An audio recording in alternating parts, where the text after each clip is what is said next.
సిఫార్సు చేసిన మోతాదుకు మించి రసాయనాలు, పురుగు మందులు వాడటం వల్ల పర్యావరణం దెబ్బతింటుంది. మరీ ముఖ్యంగా దేశంలో హరిత విప్లవం మొదలైన తర్వాత అధిక మోతాదులో ఎరువులు వాడటం వల్ల పంటలను ఆశించే చీడపీడల సంఖ్య పెరిగింది. పురుగుల్లో రసాయనాలను తట్టుకునే శక్తి అధికమైంది.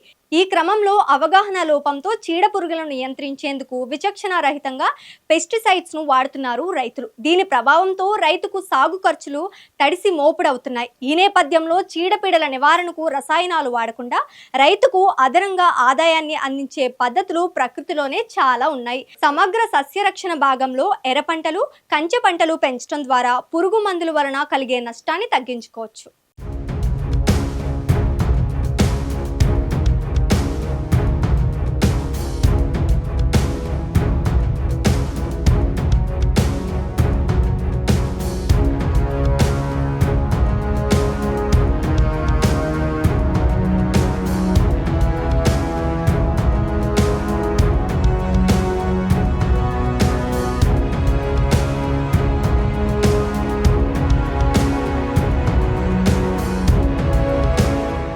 రైతులు పంటలు సాగు చేయడం ఒక ఎత్తు అయితే వాటిని కాపాడుకోవడం మరో ఎత్తు.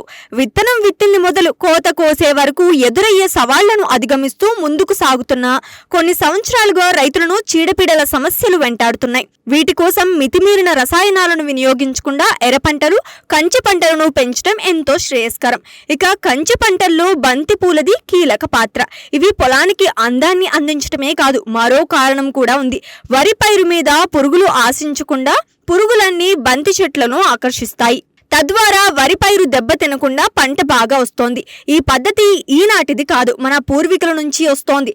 చాలా ప్రాంతాల్లో ఇప్పటికీ ప్రకృతి వ్యవసాయం చేసే రైతులు ఇలా పొలాల్లో గడ్ల వెంబడి బంతి చెట్లను సాగు చేస్తూ అనేక ప్రయోజనాలు పొందుతున్నారు.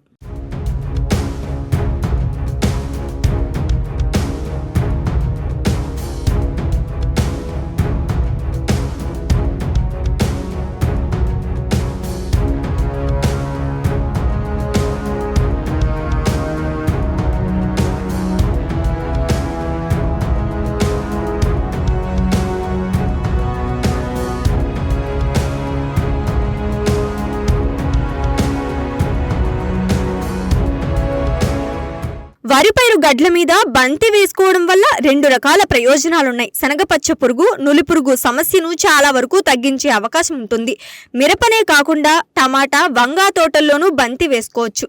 బంతి మొక్కల నుంచి వచ్చే ఒకలాంటి యాంటీ ఫంగల్, యాంటీ బ్యాక్టీరియల్ అనే టాక్సిన్ రిలీజ్ అవుతుంటాయి. ఇవి పొలం చుట్టుపక్కన నులి పురుగుల సమస్య లేకుండా చేస్తాయి. అయితే ముఖ్యంగా సైంటిఫిక్ రీజన్ చూసుకుంటే బంతి పసుపు రంగులో ఉంటుంది కాబట్టి ఈ మొక్కలు శనగపచ్చ పురుగును ఈజీగా అట్రాక్ట్ చేస్తుంది.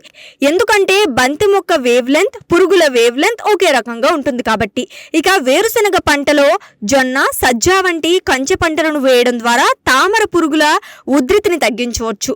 మిరప పంట చుట్టూ జొన్న లేదా సజ్జ వంటి పంటలను వేయడం ద్వారా తామర పురుగుల వలన వ్యాప్తి చెందే వైరస్ తెగుళ్లను నివారించవచ్చు.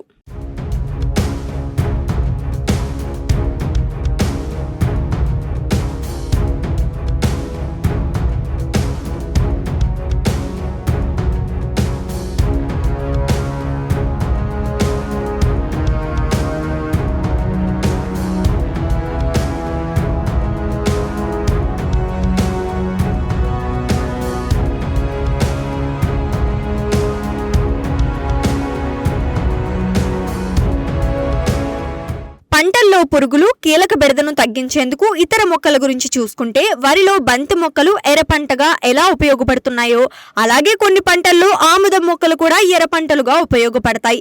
మిరప, పత్తి, కొన్ని రకాల పంటల్లో పొగాకు లద్దె పురుగుకు ఎర్ర పంటగా ఆముదం ఉపయోగపడుతుంది. ఆముదం మొక్క మీద లద్దె పురుగు గుడ్లు పెట్టడం ద్వారా పురుగును సులువుగా గుర్తించవచ్చు. వాటిని నాశనం చేసేందుకు అవకాశం ఉంటుంది. పత్తి పంటలో బంతి, ఆముదం, బెండ వంటి పంటలను ఎర్ర పంటగా సాగు చేయడం వల్ల శనగపచ్చ పురుగు, పొగాకు లద్దె పురుగు, మచ్చల కాయ తొలుచు పురుగు, పచ్చదోమను నియంత్రించవచ్చు. మొక్కజొన్నలో జొన్న ఎర్రపంటగా వేసుకోవడం వల్ల కాండం తొలుచు పురుగు ఉధృతిని తగ్గించవచ్చు. క్యాబేజీలో ఆవాలు వేసుకోవడం వల్ల డైమండ్ బ్యాక్ మత్, టమాటాలో ఆముదం, బంతి వంటి ఎర్రపంటగా వేసుకోవడం వల్ల పొగాకు లద్దె పురుగు, శనగపచ్చ పురుగును నియంత్రించవచ్చు. వేరుశనగలు, అలసందను ఎర్రపంటగా వేస్తే ఎర్రగొంగలి పురుగు ఉధృతిని తగ్గించవచ్చు.